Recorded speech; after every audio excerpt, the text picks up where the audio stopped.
Hey everyone, this is Cory Lee, the content manager here at Hand Discover, and thank you so much for joining me for a brand new episode of Access All Areas.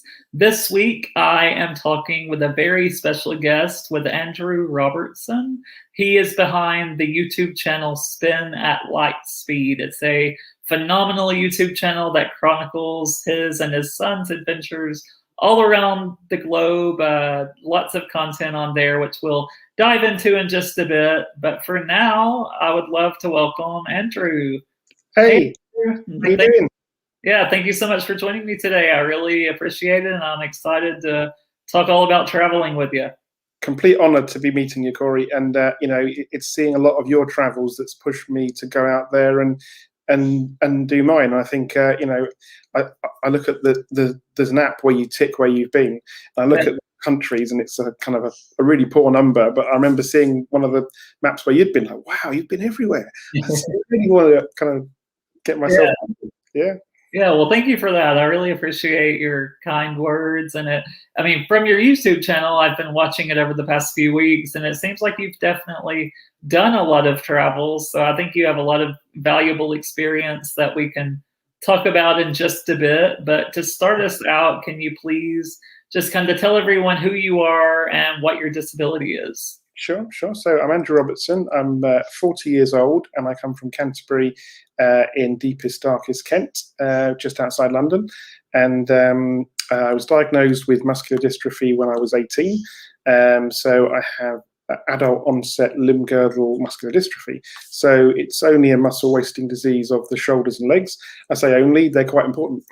Without the muscles in the arms and legs, walking is particularly challenging. I had probably 10 years of walking with a stick between my 20s and 30s, and then it was time to use a power chair. And I remember researching a lot of different power chairs and saw one from an Australian manufacturer. And as I'm kind of looking, YouTube was just a thing back then. It shows how old I am. And there was a guy with a similar type of muscle disease who'd taken this wheelchair backpacking around Asia. And I think it's called Beyond the Trail, his channel. But to see this, and he had a student film crew that followed him. And I'm saying, wow, this is amazing. This chair is this all-terrain chair. And I showed my wife, and she said, I grew up with him. He was my next door neighbor when they lived in Dubai. Wow. How mad is that? So he'd gone back to the States, and his life had changed massively from when they knew each other. But having an all-terrain chair, I think, pushes me to try and go out a little bit more, if it be off-road or just places that you wouldn't normally see a wheelchair. And then, of course, my son came along, 2013, and there's that kind of early years when it's very difficult to interact with a baby when you can barely hold them. But as soon as he got to about 3, and he would love sitting on the chair, and he still does now. He's 8 years old, and he's too big to sit on the chair, but he's still. But all of a sudden, I realised I could strap him to me, didn't have to worry about him running off, and then we could go out there and. Over the years, different carers that I've had have given me more confidence, I think, and it's I don't know if you feel the same thing, Cory. It starts to snowball when you get confidence with going places, and all of a sudden you realise, yeah, I can travel by train, I can do underground, I can do buses, I can do air travel, and then all of a sudden you just kind of get that momentum, and you're like, right, where's next? Yeah, definitely the same for me. I think the first time that I went to Europe, I went to Germany and Austria, and then after that trip, I was hooked. I thought, if I can do this and like have such a great time, then what else is out there, and it just pushed me to keep going further and still going further, even to this day, just taking more and more challenging trips every now and then. So yeah, definitely a process, but it's been so much fun, as I'm sure it has for you as well. But at the beginning of 2021, you actually launched your YouTube channel, Spin at Lightspeed. So it's fairly new, but you already have a ton of content on there for people to see. But what inspired you to finally launch a YouTube channel? sure. So Thomas is the inspiration, and ever since when young kids turn about 5 or 6 and they're watching YouTube and they're seeing YouTubers and they're starting to talk with the lingo. There he is, and we bought a GoPro, and he is absolutely. I was his hero that day that I came home with the GoPro, and he was filming everything, and he talks into the camera like, "Hey guys, comment down below if you want to see this, guys, we're going here," and he's talking into it like it's a person inside the camera. And so eventually he said, "Dad, where's my channel?" And I was like, "Well, you haven't got one, Tom. We're just filming. These are home movies." And then I suppose the more we were filming, the more content and material that we were building up. I said, "Yeah, this could be a channel." And we spent a long time coming up with the name, a long time thinking about what the purpose would be. And for some reason, when we started to film the intros, and it just felt natural. But at the end of the intro, the format of our videos is we try and talk for a couple of minutes, then we show 4 or 5 minutes of a video with some music overlaying, and then we talk in the middle, have some more video, and then we talk at the end. So those kind of intro bits right at the end to sign off. I said, "Tom, just jump up on the chair and we'll just spin round," because I got a newer chair that spins really quick. So just happened. So at the end of every video, we just do this quick spin, sometimes 2 spins, sometimes spin different ways, trying to mix it up a little bit. So we wanted the word spin to be in there. I'm a big Star Wars fan, and by nature, I've indoctrinated Thomas into being a big Star Wars fan. So we're both pretty into Star Wars. But then when the at in the middle is Andrew and Thomas, A for Andrew, T. So spin at Lightspeed. And I'm just Googling it to see if anybody else had that name. And it came up with a black hole spins at Lightspeed. I was like, "Oh, that's interesting." And then the deeper meaning, I suppose, is that for me, sometimes having a disability, I've always wanted to be positive. And I love that about you, Cory. You're always positive, even when things go wrong. And I see a picture of you somewhere where there's a lift that's broken, and you're still smiling, and you're just like the fire brigade coming to rescue me. But hey, I'm still smiling, and I love that. Yeah, it's challenging sometimes to be positive, but I always try. Yeah. So for me, spinning at Lightspeed is what a black hole does, and we're trying to keep ourselves out of the black hole, trying to keep positive, working really hard. And we're lucky, I suppose, just having so much content from years of filming, and doing a lot of research onto sort of YouTube channels, and thinking I wanted to keep it going. I wanted to have something every Friday, so there was a new video coming out. And when we launched it, there was 47 pre-edited videos, so they were all kind of scheduled one at a time. And then I always wanted to be ahead of the game, do some more filming. 2020, we had loads of ideas. We had a trip to Florida booked. We were going to go off to Washington, New York, and across to San Francisco. And then, of course, everything got locked down, and we were stuck with just filming in the garden and trying to come up with ideas for episodes, like homeschooling or helping out around the house, or different things that we couldn't really do much traveling.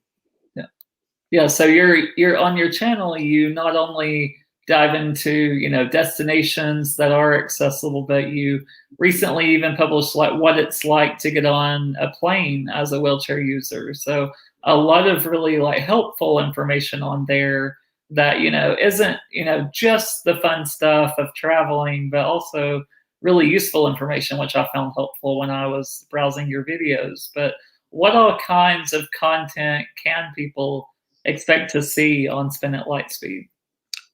I think nothing too serious. I think it's built with an 8-year-old in mind. Right.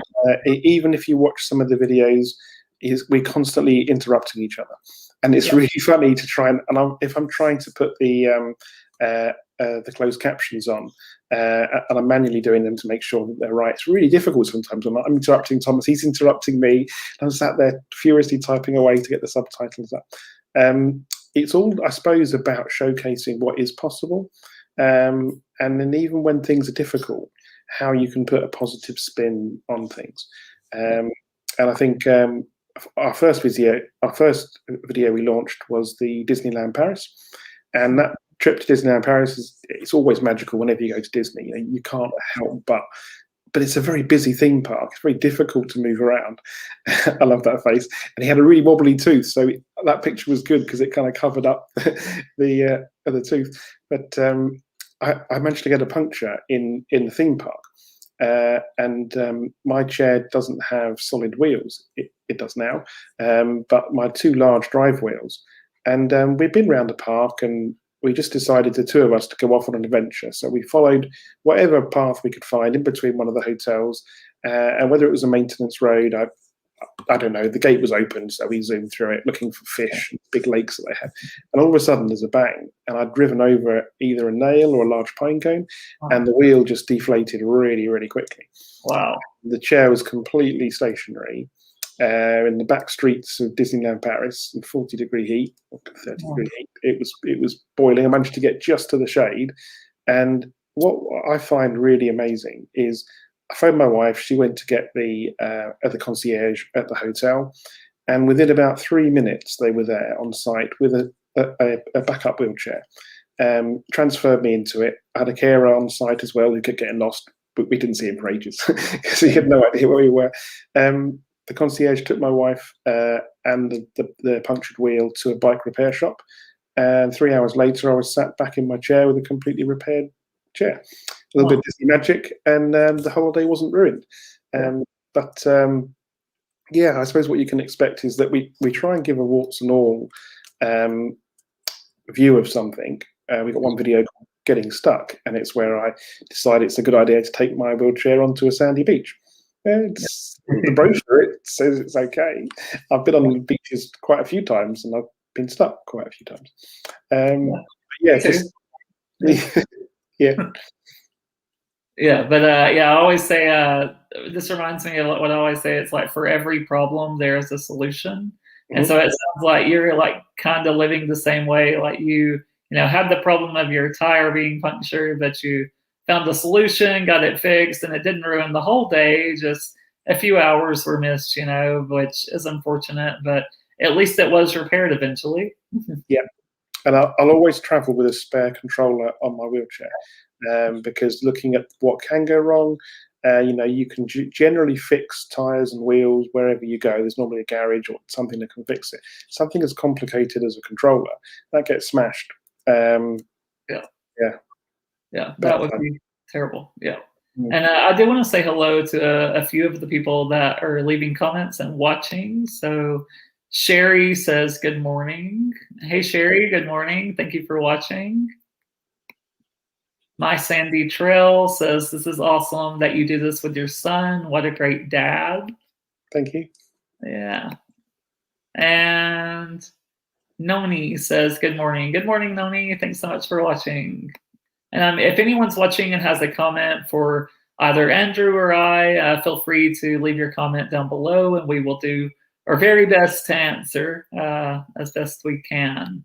But getting back into traveling and the logistics of traveling as a wheelchair user, we all know that, it is challenging at times, which you've just described. There's a lot that goes into traveling with a wheelchair, especially a powered wheelchair. So with that being said, what inspires you to still keep traveling as much as possible? Definitely Thomas, because I've always had that feeling that I wouldn't want him to be disadvantaged. There's already so many things I can't do with him. And when he was very young, and of course children don't understand, and they don't know how to mince their words, or he wasn't thinking. And one day I said, "Oh, can I help you?" And he went, "No, I don't want you to help me. I want Mummy to help me." I said, "Oh, it's okay. I'm right here. I can help you." "No, I don't want you, Dad. That wheelchair stinks." And he didn't mean the wheelchair stinks. He just didn't like the chair.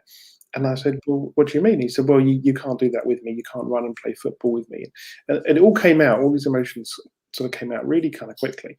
And I realized that, look, there's things I can't do. Let's not dwell on them. Let's do things that we can do. And I've got tons of energy. I don't get tired when I'm in the chair because I only use my finger to drive around. So I can go miles and miles and miles, taking places with the right person supporting me. We can go up to London, and Tom can walk as much as he wants, but if he's ready for a rest, he can jump on the chair. Seatbelt goes around him, and then off we go. So I think he's the primary kind of inspiration, but also yourself, Cory, because my first flight was down to Cape Town in 2010. When I got off the plane after the holiday, I swore I'd never fly again. I was like, no, that's too stressful. I'm not doing it. I can't believe the transit chair didn't fit in the toilet. I mean, how are you meant to go to the toilet if you can't fit in the restroom on the plane? This is bonkers. I'm not doing this again. And then I remember seeing some of your content, and I was like, wow, where's he going? That's amazing. You're right. You know what? I can do that. Yeah, let's do it again. Let's go on a different airline. Let's try again. Let's not be put off, because I think everyone gets that moment when something goes wrong. I've not had mine massively yet, although I remember coming back from a trip to Europe. I was coming back to Heathrow, and one of the guys, it's about midnight, he said, oh, I know that chair. That's the one we dropped about 2 months ago. Laughing. When I flew here 2 months ago, and my chair's not quite been right. The brakes haven't worked too well. So you might think you're joking, but you're not, are you? You did drop this chair. You won't see this chair very often. It's an import from Australia. And he kind of shut up. He went, oh, yeah, no, I was just kidding. But I never joke about dropping someone's chair. Right. No, that's not something to joke about. No, I know. And I've been on a 4-hour flight, and I starved myself for the flights, as I'm sure many people do. But I have a little bit of diabetes. I have type 2 diabetes, so it's not terrible with me. I don't have to have insulin or any medication for diabetes, but if I don't eat, I get very ratty. But I also feel quite unwell. And it's fine. I'm not going to hurt myself by starving for a few hours. But the flight was delayed, and I stopped eating a couple of hours before the flight took off, and then it was a 4-hour flight, and then we were delaying getting off. So I was desperate to eat by that stage, and it was late. But yeah, I mean, you are a massive reason why I kept doing it, and so it's such an honor, thrill to kind of meet you finally. Yeah, well, thank you so much for saying that. I really appreciate it and love hearing all about Thomas and your travels with him and what it's like to be a dad in a wheelchair to a son that's able-bodied. I can imagine what that's like. So it's really fascinating for me to see your experience and what that's all like. So I appreciate you explaining that in depth for all of us. We do have a couple of questions really quickly. Harry says London toilets. I guess they're asking about like accessibility of London toilets, which I don't know a lot about, but maybe you do, Andrew. Sure. So you've got different types of toilets in the UK, and the changing places toilet is quite a new movement in the UK, and there's just over 1,000 changing places toilets. And if you find one, I still get so giddy with excitement. I go in, take a selfie, put it on Twitter. And I've been doing that for years. But all of a sudden, you've got a toilet that's got a hoist, that's got a changing table. It's got a sink that goes up and down. And it's about every piece of equipment you could possibly want. There's not many of them. There's just over 1,000 within the UK. And to give you an example, but Wembley Stadium, the football stadium, has over 6,500 toilets. Wow. So I think they've got one changing places. Wow.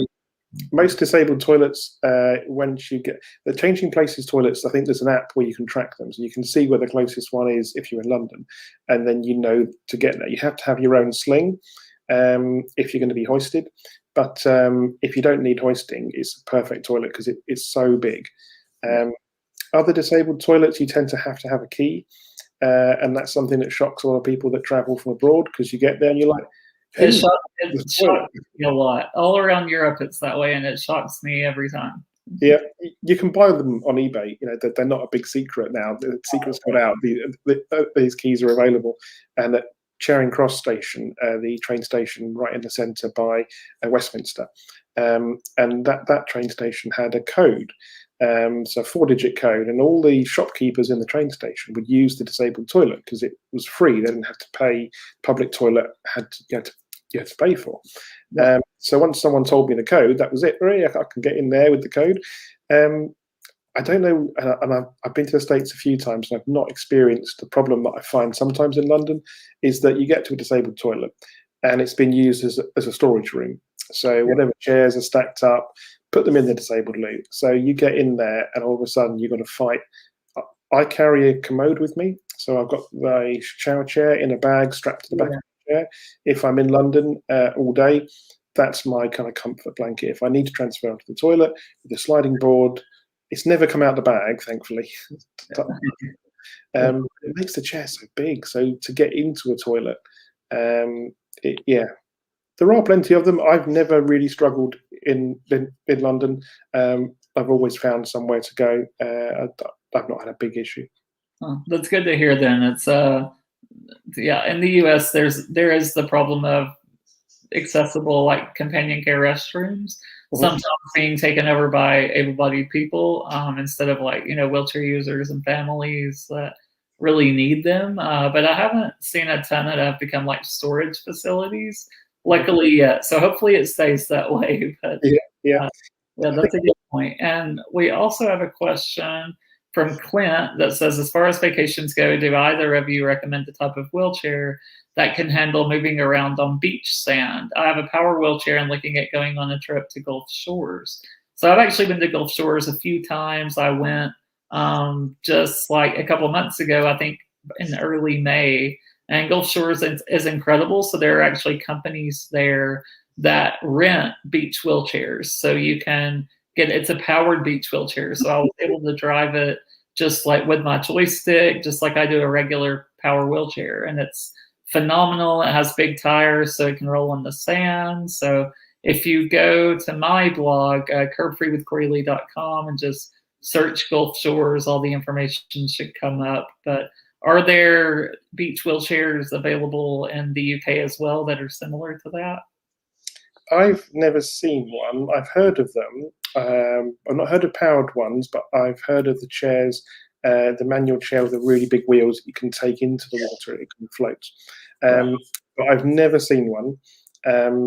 In fact, I think I'm the only chair I've ever seen on the beach in the UK. Wow. And my chair's got the all-terrain wheels, but it's a mid-wheel drive. So if the sand's too soft, the caster wheels sink in at the front and at the back. They do a larger chair. It's called the X8, and that's got 4 large all-terrain wheels, and that just rolls over any type of sand. I tend to be able to do compacted sand quite well, and it is quite funny the moments when I get confident to go down onto the sand, and instantly if it's a mistake or not. Yeah. And I think being mid-wheel drive, it doesn't take long at all. You'll know immediately. Yeah, it's good. It's good fun, but it's quite hard. But when one wheel loses control and the joystick doesn't do anything, you can push it all the way to the right and it's going where it wants. And you're trying to go in and out of people on their kind of sunbathing without driving over people. Yeah,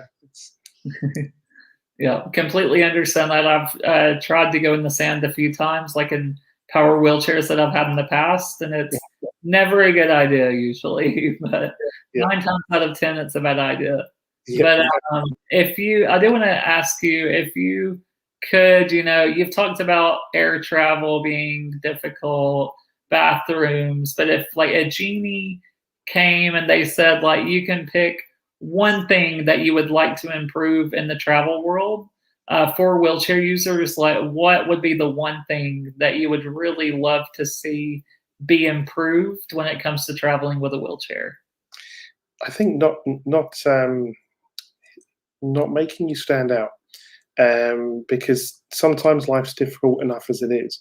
And if you're going to get on a train and they have to bring ramps and get everyone to stand back, and you've got to park in this special area, and that's a perfect example. And that's quite good because that's level access. So I haven't had to pre-book that. Turn up early, staff come down with ramps. But there's only a few stations on the underground that you can, about 12-15% that you can actually get on. And it's the same with air travel. You have to be lifted onto the transit chair, and they say you're going to get in first, but you invariably don't. So you're being hoiked and lifted around in front of the rest of the plane, and then the same on the way back. So and I think trains are a good example. When there are certain trains that you can just roll on, roll off when you feel like it, like anybody else does. To me, I feel a little bit of magic inside. It gives you that little tingly feeling. And I can imagine the time when you could travel by air without having to have so much special arrangements. So staying in the chair, being able to use a bathroom, they can put beds and they can put bars on planes. You just need a toilet that's a little bit bigger. And if it had a hoist in it, it'd be fantastic, but you can't wish for everything. So just that not being singled out, being able to travel as normally, the inclusivity of travel, when it works really well. Yeah. But it's catching up. Yeah, completely agree with everything you said. If they can put a bed on a plane, I mean, there's no excuse at this point. No, Yeah. exactly. We could dwell on that for hours and talk about it, but yeah. Well, I'll move on to happier topics. What are some of your favorite experiences that you've had while traveling? If like, I guess your top 2 or 3 favorite travel experiences. I think for me was when we went to the Louvre.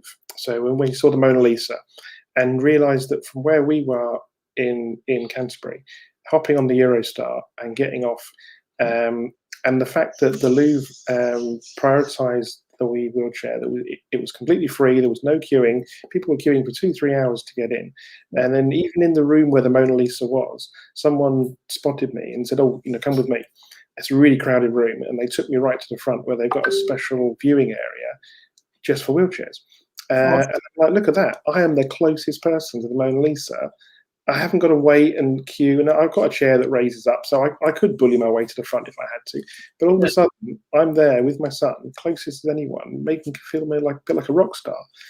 We got to the Eiffel Tower, and again, we were kind of rushed to the front a little bit. Couldn't quite get to the whole of the top, and that was as high as we could go. They wouldn't allow me in the lift for the rest of it, because there is only one lift that goes up to the very top of the Eiffel Tower. And if you can't walk at all, they're not happy with you going up there, because if the lift breaks, somebody else has to carry you all the way down, which I kind of understand. But seeing just the excitement on Thomas's face, he'd been studying the Mona Lisa at school, so we'd been to see it, we'd been to the Eiffel Tower, we'd been to the Champs-Elysees, Arc de Triomphe, and we'd done all that, and we could have got the train home that evening.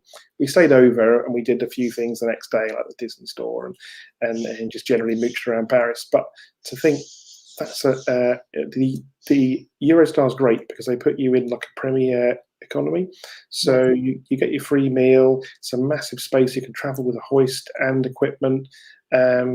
There's just absolutely no stress, and it's something like 2 hours later I'm getting off the train in central Paris.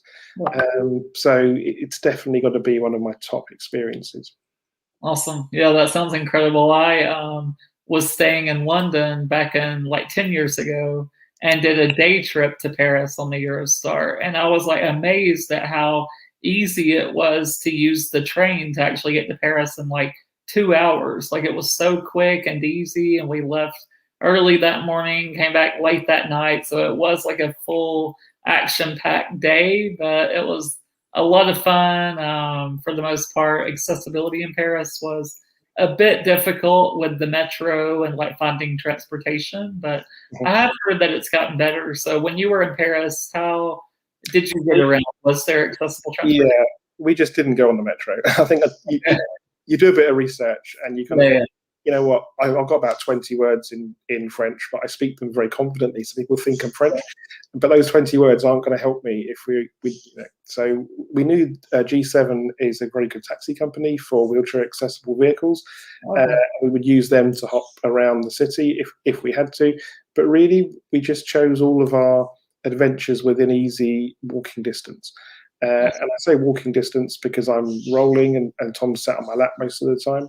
But they just introduced the e-scooters, and they're a bit controversial because love them or hate them. But my carer was on the e-scooter. I was in the chair, so I can go quite a bit faster than walking pace. And he's zooming around on an e-scooter. So we covered much bigger distances without the need for buses or the metro. And I suppose just doing the research first, looking at Google Maps is great because you can say, well, that's going to take me 20 minutes, but really I could probably do it in 15, depending on how crowded the pavement is. So as soon as I landed, I was ready to go. We had a bit of an experience, I think, coming back. We got, I wouldn't say set upon, but we got to the Gare du Nord to get the train back, and there was a group of people that were trying to either scam people out of their luggage or and came up to us straight away, tried to take the bags and put them on their trolley. I think they were going to then ask for some money to get the bags back. Yeah. And all of a sudden, and I'm with quite a big burly PA, my carer, so I'm very safe. And the taxi driver was trying to say, just be careful. And in very broken English, he said, bad people, be careful. But all of a sudden, it gives that, that reminder you're not at home, you're not in your backyard, you don't know where you are, or you can barely speak the language. But amazing. And that's one of my pledges, is to visit Paris every year, just to get more confident in traveling around. And definitely, I will be on the metro at some point. It's going to happen. Good luck on that. Hopefully it'll go well. But I am glad to hear about the taxi company, because when I was there was not an accessible taxi company, and so, there was only like one accessible like bus in Paris, and it was so long ago, like 2011, I think, and it was like super expensive to use it for a day. So I'm very glad to hear that there are more options, and maybe I'll even meet you in Paris one day. That'd be great. Yeah. You're making it sound like a lot of fun, and now I'm like really wanting to go. But on the other hand, like, are there any travel experiences that stand out as being not so great? So any that went wrong, and if they did, how did you overcome the difficulties? So I like trains. I think they're a good way to travel. And we come across to DC. It was my second trip to Washington, DC. And we planned to go up to New York on the way back. So we thought we've done a lot of the sites in DC. So let's get the train, let's get the Amtrak up to New York. And of course, trying, you put a lot of faith in that the accessibility is going to be there, especially when you travel to the States. And they brought out this ramp, or it was like a lift, like a hand cranked lift. All of a sudden, I'm like, well, okay, this chair's really heavy, and this poor guy's cranking me away to get me up to the right height. And then the corridor was tiny, and I've got this relatively large chair, but it's within normal parameters. It's not a super large chair. It's not, but it is a powered dual chair and mid-wheel drive. I've got 6 wheels to try and navigate around a really tight bend.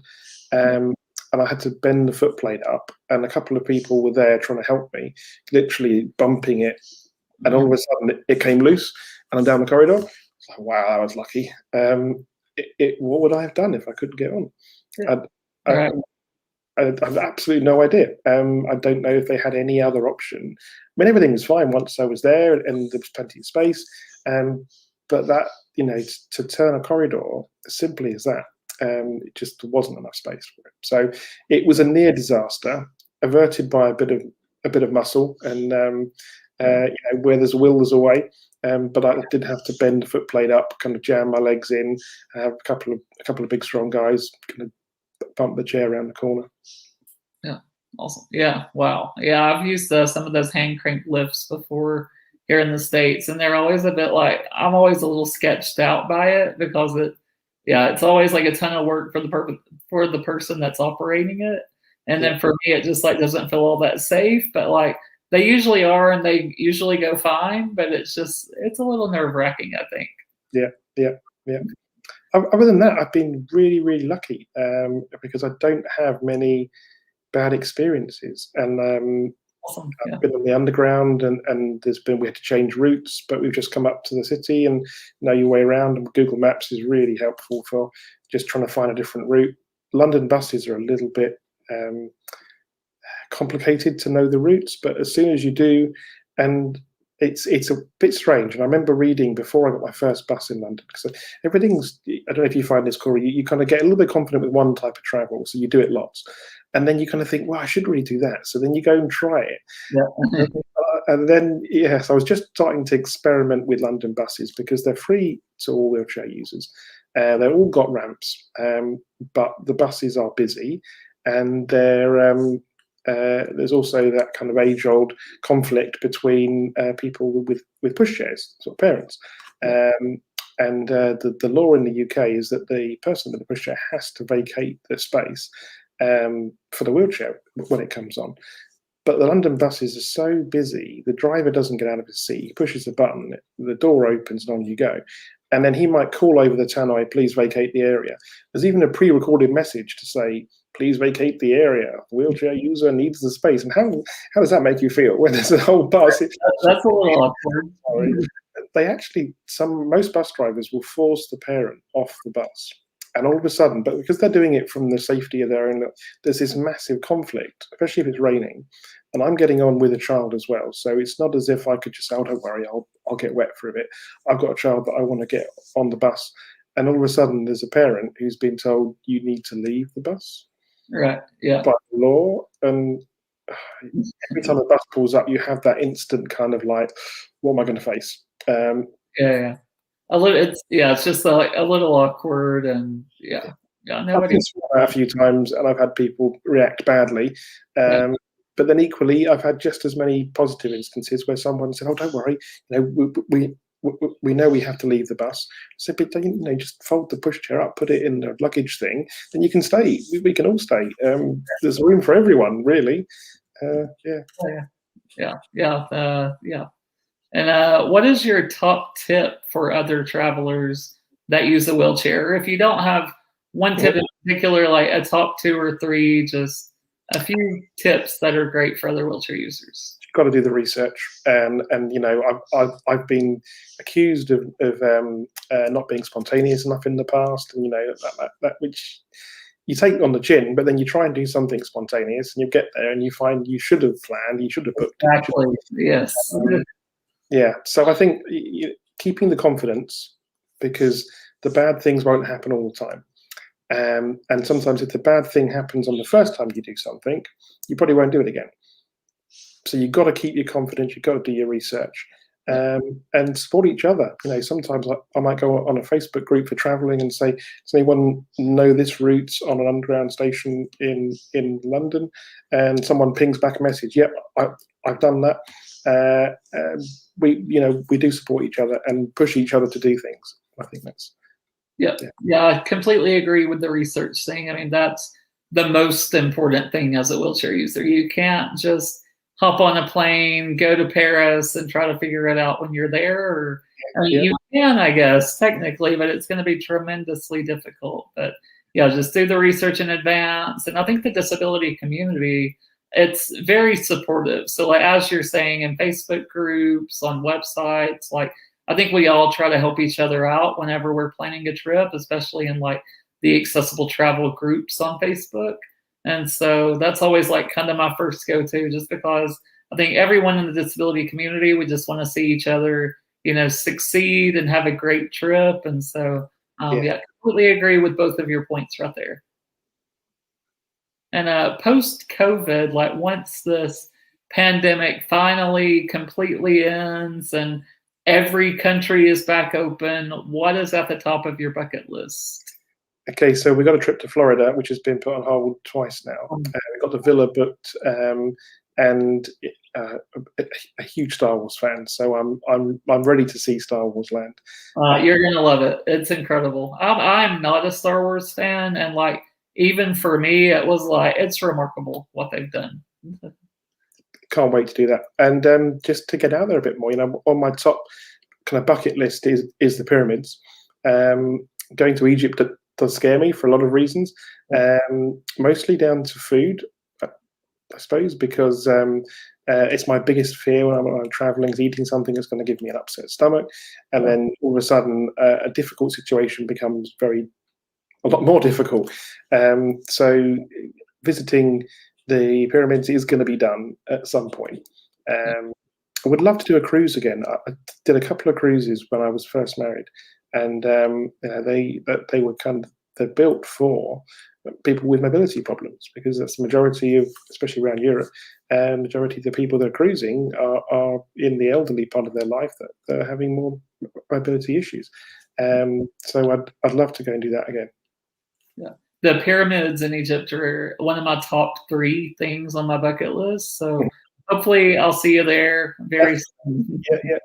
Yeah, Awesome. very high on my list as well. But to finish up, is there anything else that you would like to say? And if you can please let everyone know where they can find you online. Yeah, well, massive thank you, Cory, for speaking with me today. Spin at Lightspeed. If you type it into YouTube, Spin at Lightspeed, have a look at some of the videos that are on there. As Thomas would say, if he would sat here now, he'd say like and subscribe, and he's very good at kind of plugging that. More subscribers, the better YouTube promotes your channel. The algorithm works on how popular you are. So the more people that subscribe and then watch the videos, it's fantastic. It gives us also a bit of a boost to go and make more videos. There is a Facebook page which you can look up on Spin at Lightspeed, and occasionally dabble in a bit of Instagram, but I am 40 years old, so I'm a little old for things like that, which is kind of awkward when Thomas knows more about social media than I do, and he's 8. Yeah. Yeah, definitely. But everyone definitely go subscribe to Spin at Lightspeed on YouTube, follow on Facebook, Instagram, all the social media channels. It's really a fantastic channel that you've just started, like what, 7 months ago, and it's already got so many videos and a lot of valuable information. So thank you for what you're doing, and I can't wait to see your next video. Excellent. No, complete honor to be here, Cory. So thank you. Yeah, it's been an honor to talk with you. But yeah, thank you so much, and I hope you have a great day. You too. Cheers, Cory. Thank you. And thank you all so much for watching today. This has been a lot of fun talking with Andrew. Definitely go subscribe to his YouTube channel at Spin at Lightspeed. And if you are looking for that perfect summer destination, want to book accommodations, check out handiscover.com. They have lots of accessible accommodations on handiscover.com, ranging from accessible home rentals to accessible hotel rooms and a lot more. So definitely check out handiscover.com for all of your accommodation needs over the summer and into next year even. So thank you so much for watching, and we'll be back in a few weeks with a brand new episode of Access All Areas. So until then, have fun. See you later.